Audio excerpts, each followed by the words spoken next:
Welcome. It's Southeast Iowa Union Prep Sports Plus on the Meow. Southeast Iowa Union Video Network. Southeast Iowa Video Network.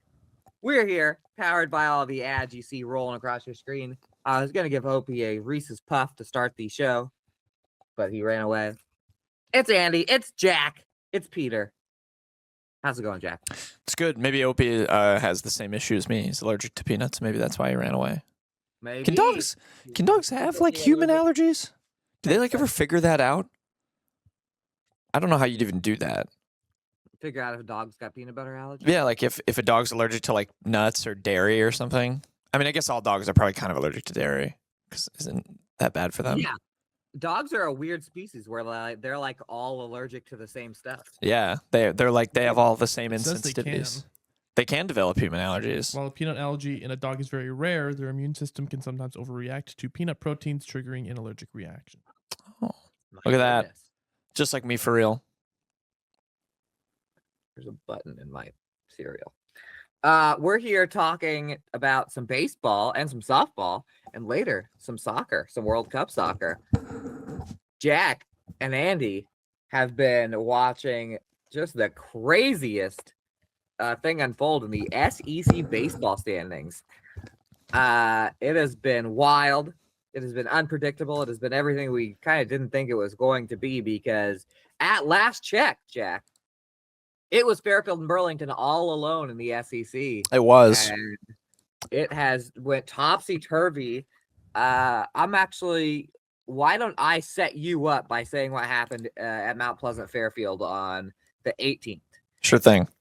Because coming in, if Fairfield would have beaten Mount Pleasant and Burlington would have beaten Washington on the 18th, it would have been, the math would have really been tough for anybody to even challenge the Greyhounds and the Trojans as we enter the last week and a half of SEC play.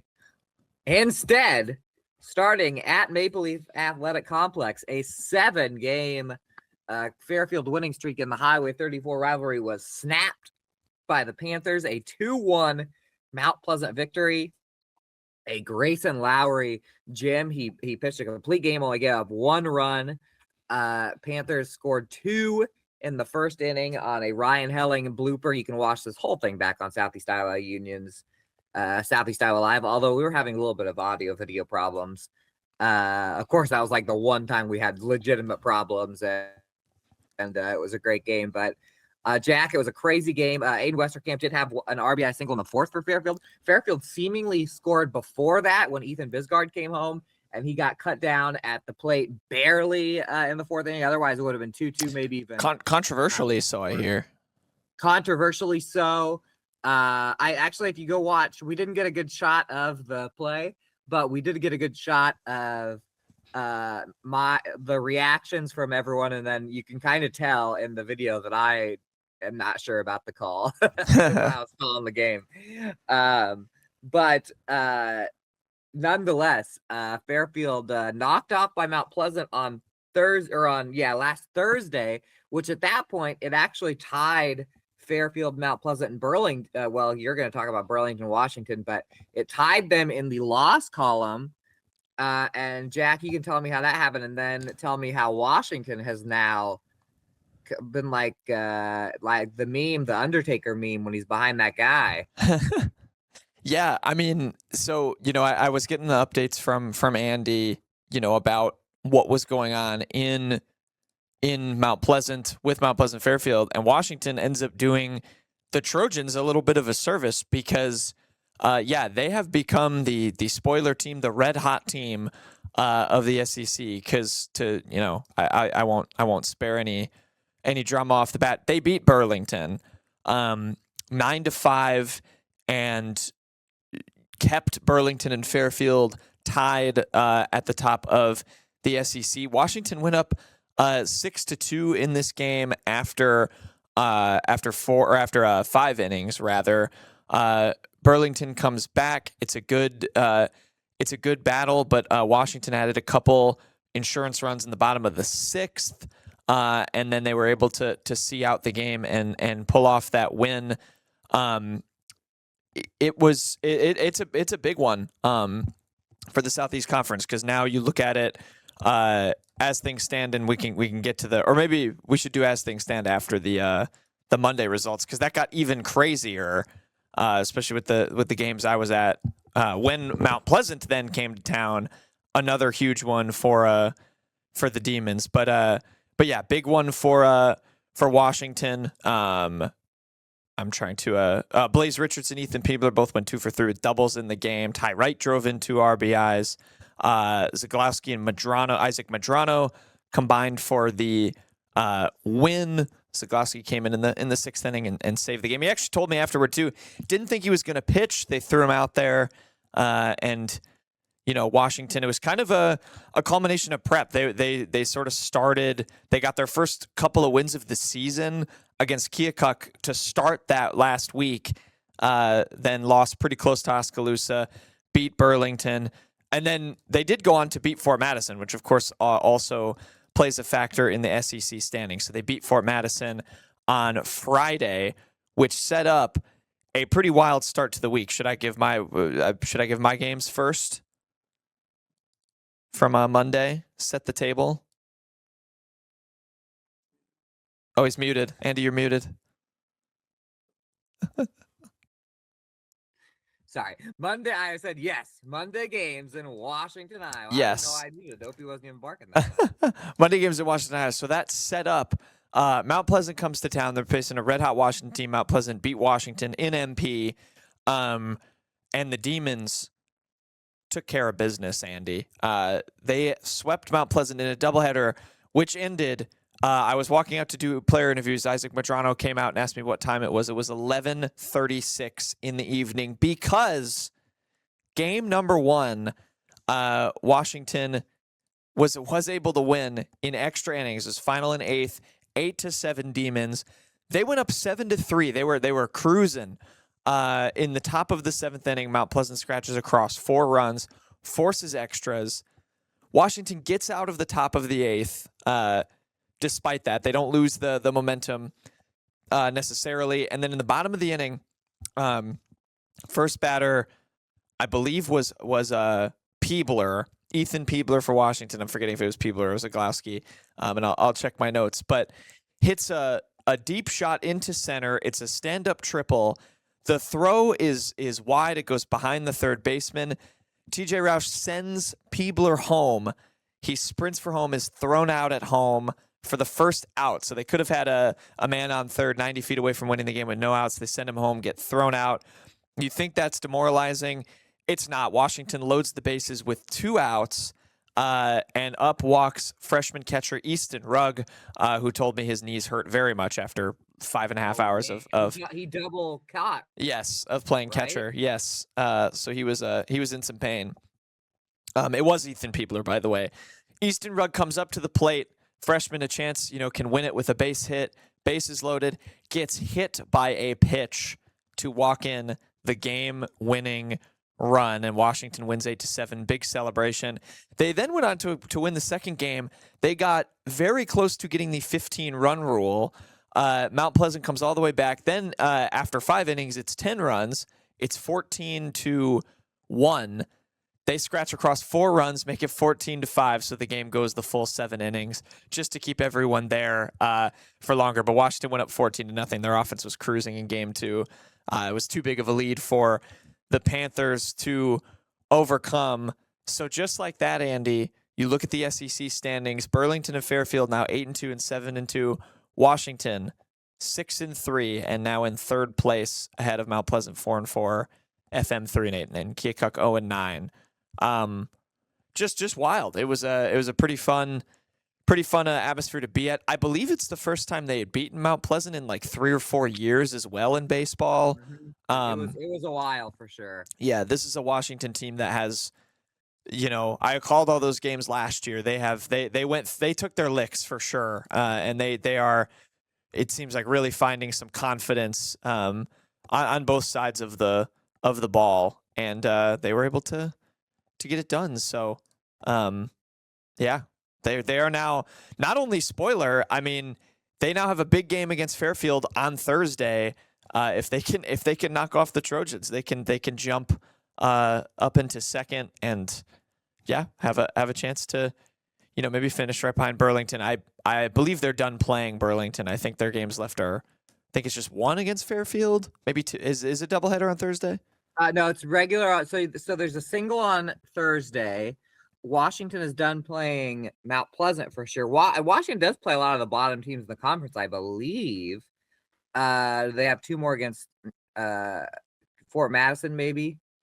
I'll go ahead and click it. While I click it on, by the way, Fairfield did bounce back after a couple losses against Central DeWitt and dominated Fort Madison 5-2. And 5-2 wasn't domination, but 17-0 in game 2 to go back up to that 7-2 mark. So Washington, so the standings are a little convoluted because of the rain delays. Mm-hmm.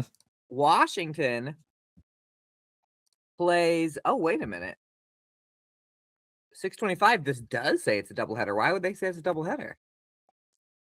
Oh, did they not play Fairfield? Oh, they didn't. The Fairfield doubleheader totally got rained out. That's all coming back to me now. It totally did. Wait a minute. Okay, so this is going to be confusing. And you know what? The last time I saw this happen was Fairfield, Washington. Let me explain this. They're going to play a doubleheader tomorrow night in Fairfield. And I bet you, because they're going to have to play one doubleheader in Fairfield where Fairfield's the home game. Yep. Home team, and one where Washington is the home team. Yep. I did not realize they're playing a doubleheader tomorrow night. So they have to play Fairfield 3 times. That is a big difference. I forgot that those two teams didn't play. So they play Fairfield twice tomorrow on the 25th today, if you're watching this. And then July 1st, they play in Washington a single game. And Washington also has 2 against Fort Madison and 1 against Keokuk left. Fairfield, besides the Washington games, let me go ahead and pull up the schedule because I know that Fairfield is. Let's see, Fairfield's got 2 more against Keokuk, the 3 against Washington, and they have to play at Burlington once. Mount Pleasant has 3 games against Keokuk and 3 games against Burlington left. And then who the heck else do they have to play? That might be it. Is that it for Mount Pleasant? And then they play. Yeah. And then they have 1 against Fort Madison. They have 1 against Fort Madison left. And so there's still a lot of games to go because of all the rainouts. And there's a lot of times when the teams play each other. I mean, the fact that Fairfield has to play Washington 3 times and Burlington has to play either Fairfield or Mount Pleasant 4 times. That's a big deal there. So it can still, basically it can still get very, very chaotic. It can get crazy if the right results happen. And Washington is definitely the surging team right now. Fairfield looks like it responded after I think 4 straight losses. So going to be an interesting one on Thursday between the Demons and the Trojans. It is. Now, one thing I will say, Fairfield always has the advantage in the single games. Because when the single games happen, they can throw Dane the Brain and Voss the ball, have Dane the Brain start and Voss the boss on the right behind them. That's where they are very, very tough. Very interesting that there's that many.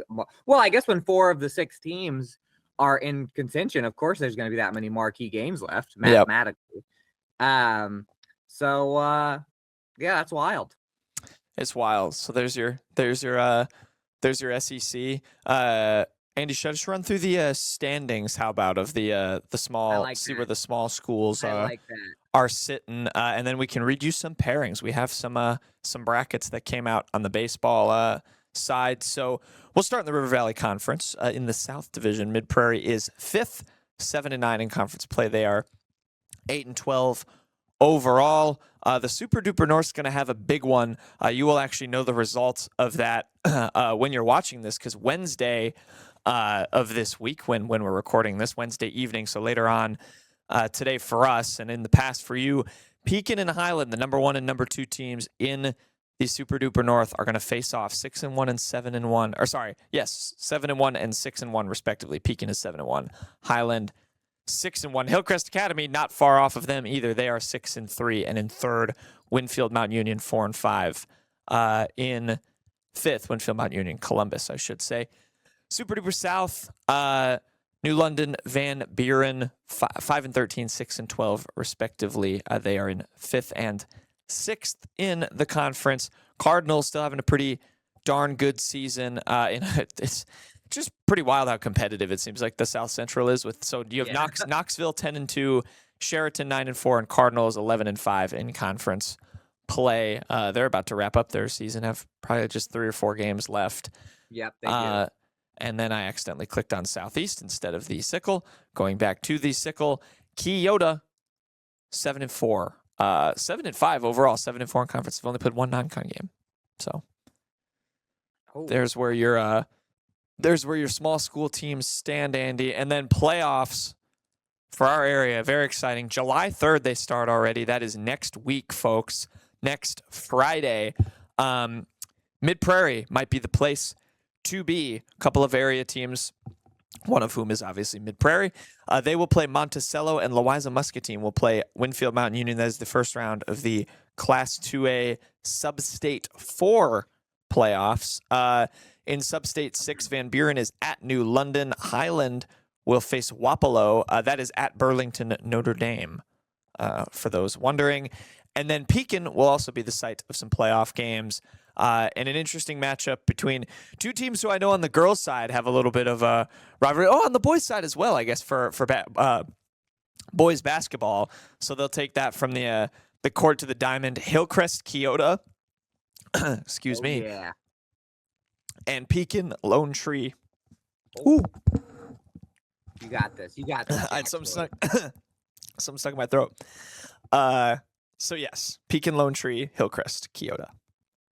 Yeah. By the way, I clicked on to see on the South Central Conference, which I guess Cardinal and Sheraton played each other in split on the 22nd. Cardinals got 1 at EBF, 2 at Clark, and 1 against Centerville left. So they don't play Knoxville. They have to hope that Knoxville can drop a couple, and the Sheraton drops 1, but they do have 4 games left in the SCC. And then, sorry, I was looking at that while you were going through. Did you say Cardinals bracket yet? I forgot to write Cardinals 1 down. Who do they play? Oh, I got it then. 2A Sub-State 5, Cardinal actually got a bye. Oh, that's right, to the 7th. That's right, I didn't write it down. Yeah, they got a bye, but they got a bye that involves a lot of South Central Conference teams in their district. So they will play on the 7th against either Albia or West Burlington. Those are potent teams. And then the bottom of that bracket is where both Pleasantville, actually all 3, Pleasantville, Sheraton, and Grandview Christian will all be. Those are all 3 state teams from last year, I believe. I know that Pleasantville and Sheraton played against each other. So a very competitive 2A Sub-State 5. Cardinal, after playing Albia and West Burlington, if they won, they would either play Davis County, Pella Christian, or Central Lee. So that is basically the group of death in the I don't know if that's what you want or not, but you don't have one super team that can beat up on everybody. But that's a tough group for Cardinal and 2A boys. And then if you're wondering, too, for the race in the Super Duper North, Highland and Pekin will play again. So they play on – they've already played. When you're watching this, they will play again on Monday.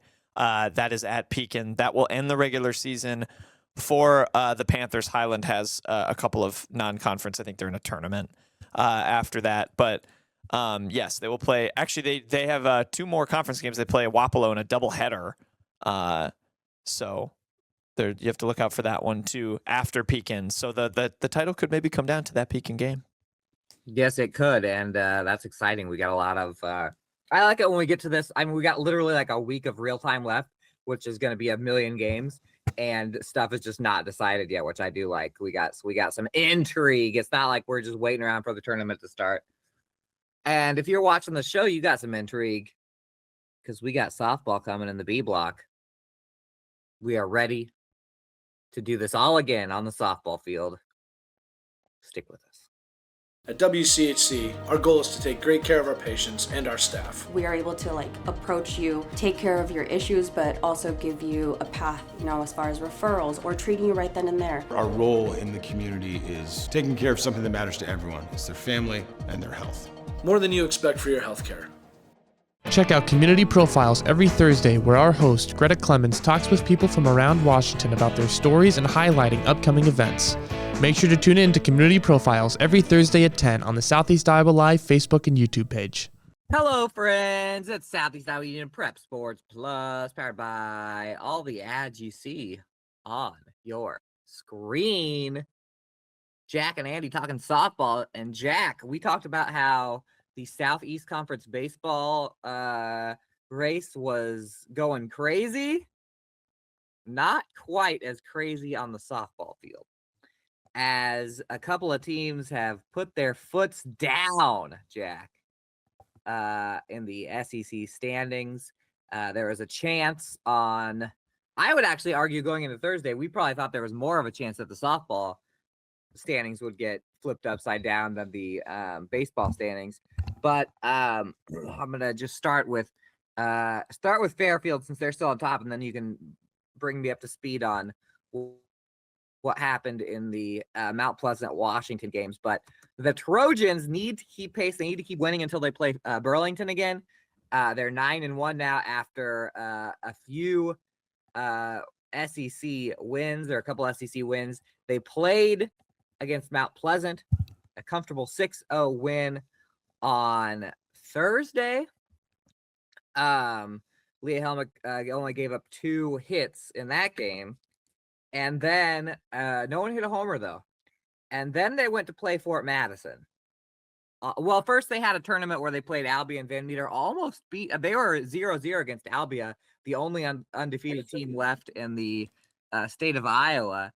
And ended up losing 6-0. But they played Fort Madison, and I want to read off a certain player's stats, and I already said her name.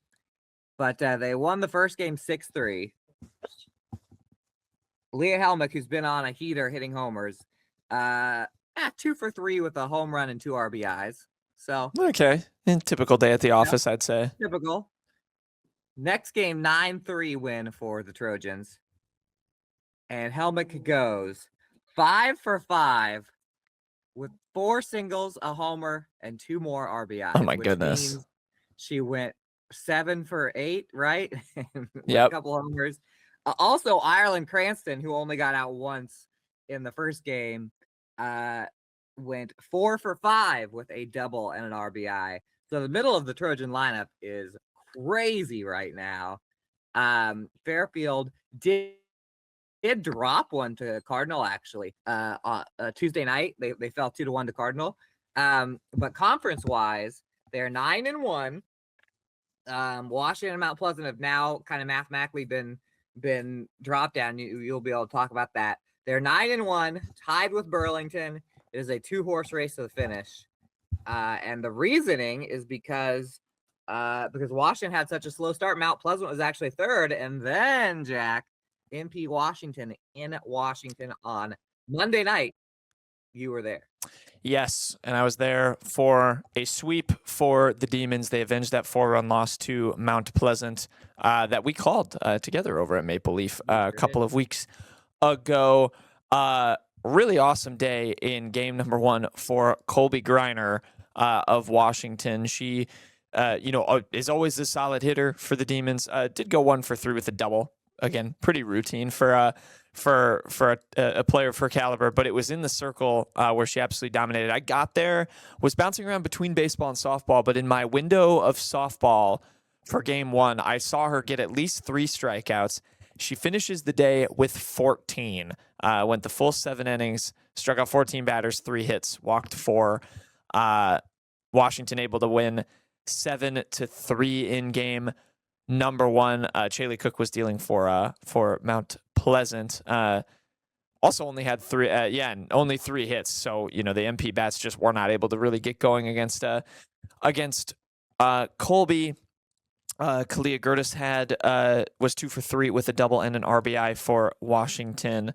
And I mentioned Colby's double as well. And then game 2 was also all Demons. They were able to get the mercy rule, 10-run rule after 5. They won 14-4 in game number 2. Griner actually had to come back in and pitch because Mount Pleasant started to rally a little bit. I think they made it 14-8 or 9, I want to say.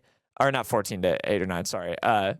It was like, yeah, you texted yes, me. it was something like that. It was like 9-4 or something. Yeah, 9-4. Yes.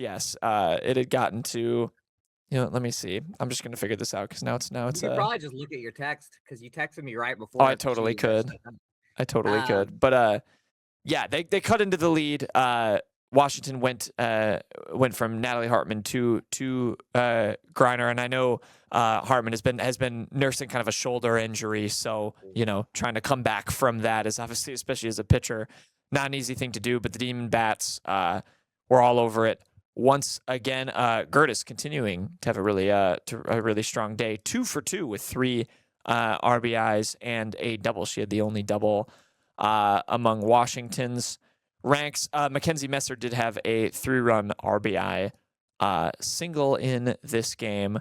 Oh my gosh, and I'm sorry, Gertis, a double and a home run for Kalia. So, Helmick-like numbers from her, and in that freshman DH spot, she's had a pretty strong season. So it's good stuff for Washington. And yeah, like you said, not probably going to catch MP in the conference standings, but just talking to them, I know they have had, I think so they've taken 14 losses on the year. They're 9-14 and 4-6 in conference play.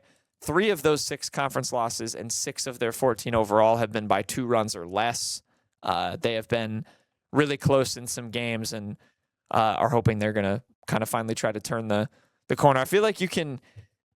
Maybe another good stat for that is I'm looking at the standings right now, Andy, and Mount Pleasant, Fort Madison, who are tied with Washington in 3rd, have negative run differentials. Washington's right at 0. Oh, that. Well, I was going to say, yeah, if you look at the SEC standings right now, they look kind of beautiful because of how evenly matched they are. 9-1, 9-1, then 3 teams at 4-6, and Keokuk at 0-10. I am really interested to see for Washington where they're going to be slated in the 3A bracket, because they are going to be obviously, if you're one of the favorite teams, you do not want to see Washington, despite their tough start to the season, just hanging out at your 3 seed in your bracket or whatever. Yeah, so, I think they're in that. They're getting into that spoiler position where their record might not be good enough to get one of the top seeds, but you're like, okay, this team has been in games all year, and now they're kind of starting to win. So, if I could just make a prediction, because it hasn't happened in a while, to where they've kind of kept Fairfield and Washington away from each other in the bracket. Watch, this year will be like the year where they have an epic regional semifinal against each other or something crazy like that. That would be fun. 3A is so wild with the teams. So that's kind of my little prediction. And then if you're Mount Pleasant, you always either play Keokuk or Fort Madison first round, because there's only 3 4A teams within the galaxy of Southeast Iowa. So those guys are less fun to predict. But what else we got on the softball field? Yeah, I'll go through it the standings again, but I can give some context as well. The big one I'll turn to first is in the Sickle, where you mentioned Fairfield going for a conference championship. Keota is going for a conference championship too. They're currently 9-2, right behind BGM, which is in first at 10-2. Those 2 teams are playing each other at BGM on Friday, which is a big one. That is, might end up being a de facto conference championship game. Keota plays Linville Sully. They will have already played Linville Sully by the time you've watched this on Wednesday. Doubleheader against Iowa Valley, and they finish against English Valleys on July the 2nd, which, English Valley is an okay team. Iowa Valley is toward the bottom of the conference, but that BGM game is going to be a massive one for them. This is an Eagles team. I watched them beat North Mahaska, who's right behind them in 3rd, 16-15 in just a wild game where they came back from down 8-0 to win.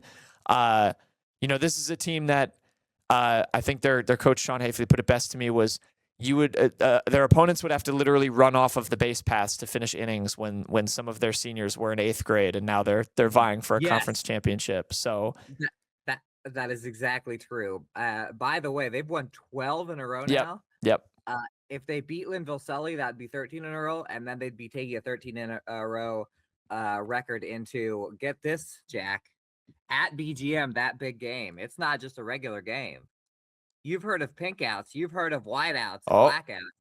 It's a lavender out at BGM. Oh, lavender! Wow. On Friday night, so it's hope for. I assume it's for a good cause because hope for all night. Lavender out. That's so cool. What an atmosphere that will be at BGM. And I will say too, these two teams, of course, have played. You play every team twice. Keota won the first one. They beat BGM 2-1 in Keota. So the Bears will be wanting some revenge. So that's pretty exciting stuff there in the Sickle. Cardinal, I know, got ranked in the South Central Conference. They are currently sitting 5-5 and 11-6 in a tie with Sheraton. Centerville is at 8-3, and then it's Big Bad Albia at 23-0. Big Bad Albia, the only undefeated team. Undefeated still, which is pretty remarkable in of itself. In the Super Duper South, Van Buren 11-11 and 4-4, so pretty clean record there for them. And the New London 9-12 and 4-5. They sit 4th and 6th, respectively. And then you go over to the north. It is the team that you'd be expecting, Highland, 11-3 overall, 10-1, but they got a big one. They are leading the north. They are leading the north right now because they played 2 more games than the number 1 team in Class 1A, Louisa Muscatine, who they will play at Highland on Friday. I will be in the building. Very excited for that. Pekin, 7-12 overall, but sit 6-3 in the conference, and they're in 3rd, which is pretty fun. So, did Louisa Muscatine take a shock loss? Louisa Muscatine lost to Wapello. Wow, Wapello, which is 6-4. Yeah, when you said that, I was like, "Well, oh my gosh!" Yeah, I did kind of take a pause too. 3-2. That's the only way Louisa Muscatine can lose, if it's a very low-scoring game and stuff happens. But Wapello, look at that! My goodness. Yeah, that's a massive upset. So that sets up there's going to be an angry Louisa Muscatine. Something tells me coming into Highland. So, so that'll be a massive one. Even more so now with Highland, maybe a shot to, if they can knock them off, win a conference title and jump up the rankings a little bit. They play Pekin on Wednesday. As long as Highland's got to beat Pekin to kind of knock the Panthers out of the race, because they're only 2 games back. Yep. But then it's basically a conference title on the line. Hillcrest Academy, which I just watched, beat Columbus on Tuesday night, are 6-14. The Wildcats and Waco both with 1 win this season, and then in the River Valley, Mid Prairie having an improved year in their second season under their new head coach. 8-11 overall and 5-6 in the River Valley Conference. That's where things are kind of standing, Andy. It's exciting stuff. Here we go. By the way, devastating. Speaking of Cardinal, I watched the last at bat when they played Sheraton. Sheraton beat them on a 2-run sacrifice fly. It was the second out, and girl from 3rd went to score, and they tried to throw her out, and the ball just bounced away, so she was safe. And the ball bounced away so wickedly that it kind of went around the backstop and allowed the second runner to catch the second to come in and score. That would have been the 3rd out. It was a crazy one. So Cardinals got plenty of, and Cardinal just beat Fairfield the other day by 1. So Cardinals got plenty of 1-run game experience. And I'm sure that our small school softball tournament run, as it always will give us some crazy games to watch here in a couple of weeks. I'm excited for it. Last year was crazy. This year, I think it's going to be all the same. Be exciting. We might have the brackets by next week, I think. We might indeed. Hopefully we can report that for you guys. That would be great, reporting from us. And we will do, we'll have, assuming there's not that many rainouts, we'll have the conference champions, all that stuff ready for you next week. But we still got more Southeast Iowa Union Prep Sports Plus. Stay for the C block, where we will kind of, would you just chat it up about we'll be talking soccer. No copyright infringement. We'll be talking soccer and see ya in the C block. So see ya after these commercials.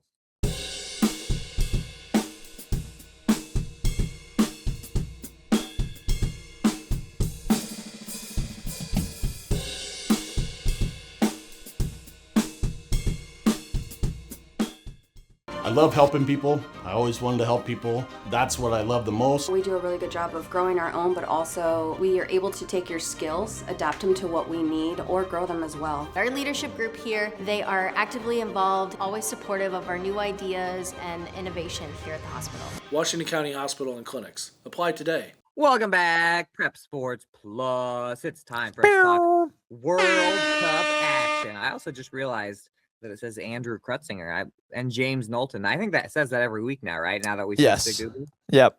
Andrew and James. Peter still gets to keep his name. He doesn't have my last Yeah, name. I don't know how Peter managed to do that on his Google. Peter, a little peek behind the curtain. Whenever we have business meetings or like group emails, it has all of our proper first and last names, and Peter is just Peter. It's just Peter. Doesn't even say his last. Yeah, doesn't have his last I like name. to keep it casual. He's the one guy in the entirety of the entire Adams business. Multimedia. He's like what one name? What are you, Seal? We're gonna talk a little World Cup. Jack, I think the three of our champions are It's the still. most common name in the world. Read a book. Read a book. Obviously the common name in the world. Classic. You guys on MySpace? We picked our champions. I picked the team, Germany. They're still way Die in, and they're Mannschaft. making the tournament. Yeah. Who'd you pick, Jack? Pick Spain, which they've looked better. They So, look better. Viva la Spain. yep. And then did Peter pick France? Oh, I picked France. Oh. Oh. We got the group stage coming up. We got any surprises, Jack? As the soccer genius on this podcast, do you have any like who's the shocker team besides the United States? The shocker team. I mean, I think the coolest story, and I'm not totally shocked by it because I think they're a pretty good team, but still the fact that they are in really good standing to get out of the group is Cape Verde. They've drawn twice. Yeah, the Blue Sharks fins up. Oh, I didn't know they were the Blue Sharks. They're the Blue Sharks. And they're awesome. And they, it's the first tournament, but they have 2 ties. And even if they tie again, which they are playing Saudi Arabia, who is the worst team in the group, like they tied Spain and they tied Uruguay. They've done the hard work. If they beat Saudi Arabia, they will definitely go through to the knockout. And that is a huge story, with how small of a country they are. So they've been a very pleasant surprise. Ghana as well is the other one. They, of course, tied England on Tuesday. That's a big deal. So they're on 4 points as well. They're probably going to go through. Could even finish second. At my old apartment complex. Oh, They look good. Did you see?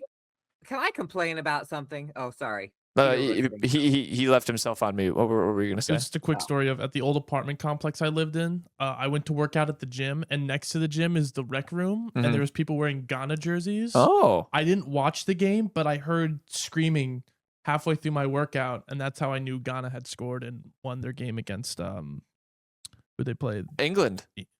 Oh, England. No, Wait, No, was they this their scored first against game? England. They beat Panama in the first game. Panama. Yeah. Yeah. Panama. That's Yeah, I because heard they they beat scored at the Panama. very end. So they're another one.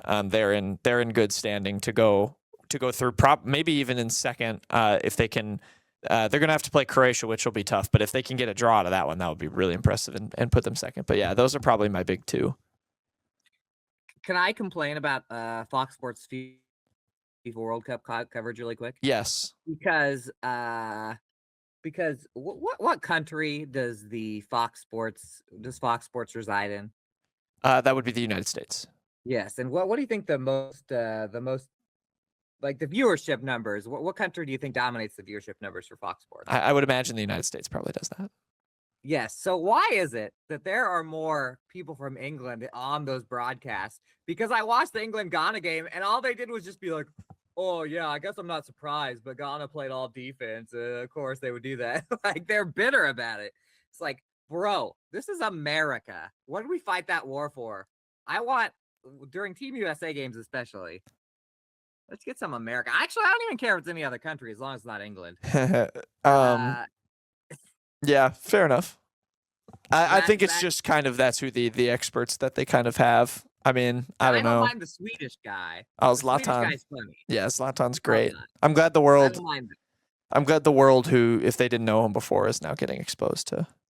Yes, he's great. The only problem I have is just watching and being like, man, and it's England. I mean, come on. We have journalism schools here. We do. Yes, Peter. I love Zlatan's reasoning for buying furniture at IKEA. Oh, I If did. you've What ever did he seen that say? interview clip, it's like rich people don't buy furniture from. I think in Sweden they call it IKEA. It's like rich people IKEA. don't buy furniture from IKEA. He goes, no, but smart people do. Smart people do. Oh, smart people do. He's fantastic. He's very funny. I love everything about him. And I love everything about Sweden, honestly. But I mean, it just feels wrong. Our rivals are dominating our airways. Well, they did Especially not. for, I mean, you guys went to Mizzou. That's a journal. That's the school that should be popping out. You know, we should have all Mizzou kids doing these. I'm sort of indifferent to it. I don't watch the between game roundups from them really. It's never been my thing. When I watch the games, the like featured broadcasts, the first one, I always click the first one, and it's always Telemundo. So I've pretty much watched every single one of the World Cup not a bad games choice at all in Spanish. Yeah, I would do Telemundo. Telemundo's great. Telemundo. I would do Telemundo. Oh, I'm also addicted to. I am addicted, especially in the USA games, to watching. One of my favorite things people on YouTube do is they go back to watch like the streams, like for the USA games, like they went back. Who are the two teams that the United States beat? Australia and Paraguay. In Paraguay, yeah. And so they found like the Paraguay like live stream and the Australia live stream of those two games, and they cut in just all the American goals and watch the reactions of the home, and like the people that just like watch live stream the game on YouTube and watch it. You missed it so bad. Those are great compilations. Bears during football season, the Bears fans started to do that. Be like, watch all the Green Bay Packer fans' hearts rip out. Yeah. And America has The all-time of those is Paul Allen for the Vikings. Yes. The Brett Favre pick, great. and then the Anquan Bolden touchdown. No! No! The season can't end like this. Also, Claire Walsh-Smith. This isn't Detroit, man. This is the Super Bowl. Super Bowl. It's intercepted. I cannot believe what I'm seeing. Why do you even ponder passing? You could take a knee and try a 56-yard field goal. I will also shout out the Ivory Coast. They did lose to Germany, the team, but they're having a good tournament. And then Iran too. I mean, you don't have to get. I won't get into all of it, but the fact that they are traveling into the country on the day of all of their games and gotten 2 draws out of it and have a shot to get out of the group is very impressive, just from a sporting and stamina standpoint. So they deserve mega props. I gotta get ready to get woke on this, because if Iran beats Egypt, the United States and Iran would be in the same quadrant and the bracket stage. That is true. Yep, that would be crazy. They could play each other in the round of 16. Right now, as it stands, the USA is of course confirmed through. They would be playing Algeria, the winner between Egypt and Czechia, and then either one of Spain, Austria, Portugal, or Ghana in the quarterfinals. You know what I just heard when you said all those countries, Jack? What's that? I just heard you list off about seven countries that aren't as good at soccer as us. So I'm not worried at all. Sure. Yeah. Definitely.